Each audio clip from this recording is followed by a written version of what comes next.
तमाम तस्वीरें जनरल कुलकर्णी सामने आई कि लोग उनके साथ सेल्फी खिंचा रहे हैं। वो T-90 टैंक जो रोस्टोव ऑन डॉन में आके खड़े हुए थे, बच्चे तक जाके वहां तस्वीरें खिंचा रहे थे। तो क्या ये दर्शाता है कि मास सपोर्ट इस समय है उनके पास मौजूद?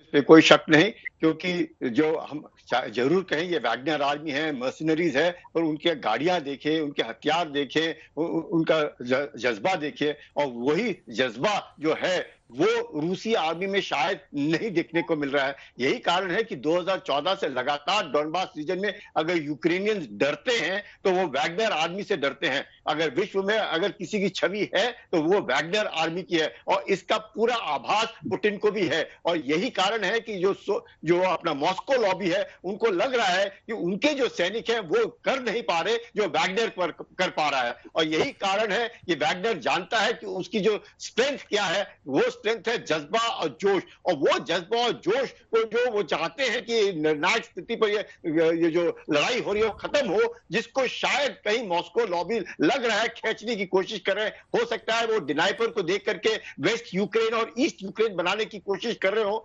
लेकिन आज की तारीख में वैगनर आर्मी के जोश और जज्बे को देखते हुए पूरे रूस में उनकी छवि भी काफी ऊंची है। यही कारण है कि इतनी दूरी रोस्टोव से मॉस्को तक किसी ने गोली नहीं चलाई, सबने हाथ मिलाए और जय जयकार किया। यह साफ साबित करता है कि पुतिन को कोई चारा था ही नहीं, चाहे वो सेंट पीटर्सबर्ग से आते हो। वैगनर चीफ उनका जिगरी दोस्त है, उसके बावजूद भी बगावत की, पर वो चाहते थे ये बगावत वहां पर ना पहुंचे, और किसी तरीके से बेलारूस के प्रेसिडेंट ने एक तरीके से मीडिएट करके कम से कम 12 घंटे के अंदर जो विश्व में एक खतरा भी था, क्योंकि 6000 न्यूक्लियर बम का बटन जो है वो पुतिन के हाथ में था। और यही कारण पूरे विश्व को लग रहा था कि अगर बगावत हो जाए, रूस में कुछ गड़बड़ हो जाए तो पूरे विश्व को खतरा है। मुझे लगता है ये खतरा भी टल गया है, और यही कारण है ये वैगनर आर्मी के जोश जज्बा जो 2014 से लगातार दिख रहा है। और बखमूत की लड़ाई 11 महीने की जबरदस्त लड़ाई में किसने टक्कर दी?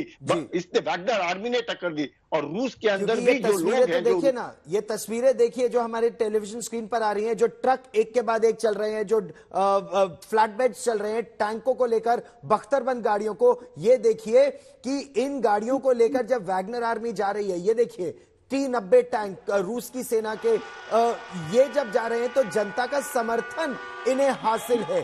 जनता समर्थन कर रही थी इन लड़ाकों का जब वो मॉस्को की ओर जा रहे थे, और यही लड़ाके अब अपने कैंप में चले गए हैं।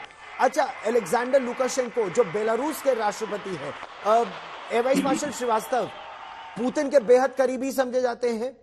पुतिन, राष्ट्रपति पुतिन खुद, और प्रिगोजिन जो वैगनर आर्मी के चीफ है, तीनों बेहद करीबी। 12 घंटे के अंदर सब मामला सुलझ गया, और सारी निगाहें इस समय जनरल शोइगु और जनरल जेरासिमोव पर है, यानी रक्षा मंत्री और चीफ ऑफ जनरल स्टाफ। क्या वो अब कटघरे में खड़े होकर लाकर खड़े कर दिए गए हैं? देखिए गौरव, आप बिल्कुल सही कह रहे हैं। ये तीनों जो हैं, जो ये त्रिकोण है, पुतिन का, लुकाशेंको का और प्रिगोजिन का, ये आप देखिएगा इनके अंदर जिस तरह की आपस में दोस्ती है कि उन्होंने इतना ट्रस्ट है कि अपने न्यूक्लियर वेपन्स वहां डिप्लॉय कर दिए।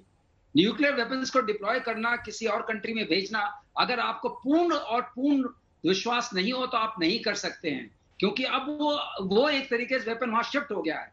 और दूसरी बात यह है कि अगर आप इसको देखिए, उन्होंने कहा ठीक है, आप कहते हैं वैगनर जो है वो विद्रोह कर रहे हैं, नहीं मान रहे हैं। उन्होंने अपने सेनापति या अपने जो जनरल हैं और डिफेंस मिनिस्टर को एक चैलेंज दिया, आप रोक सकते हैं, रोक के दिखाइए।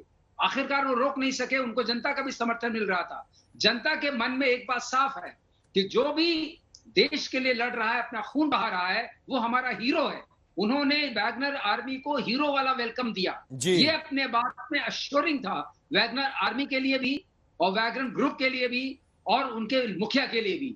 उन्होंने कहा हम इस देश की जनता के लिए लड़ रहे हैं, और उसको हम आप उस लड़ाई को कमजोर नहीं करेंगे। शायद ये बात है के थ्रू पुतिन ने उनको अच्छे से समझा सके और बता सके कि आपकी जो यहाँ पर मान्यता है, जो आपको गौरव मिल रहा है, उसको आप एकदम लूज कर देंगे अगर इस तरीके का विद्रोह करते हैं। ये बात जरूर समझ में आएगी कि अगर मेरा इतना हीरो वाला स्थान है, देश की जनता मुझे इतना बड़ा समझती है, इतना सार्थक समझती है, तो मैं देश की जनता के साथ रहूं। और जो इन सबके बीच एक और प्रश्न उठता है, आपस में जब दो रूसी सेनाएं आमने सामने आ गई तो क्या इसका फायदा यूक्रेन उठाएगा?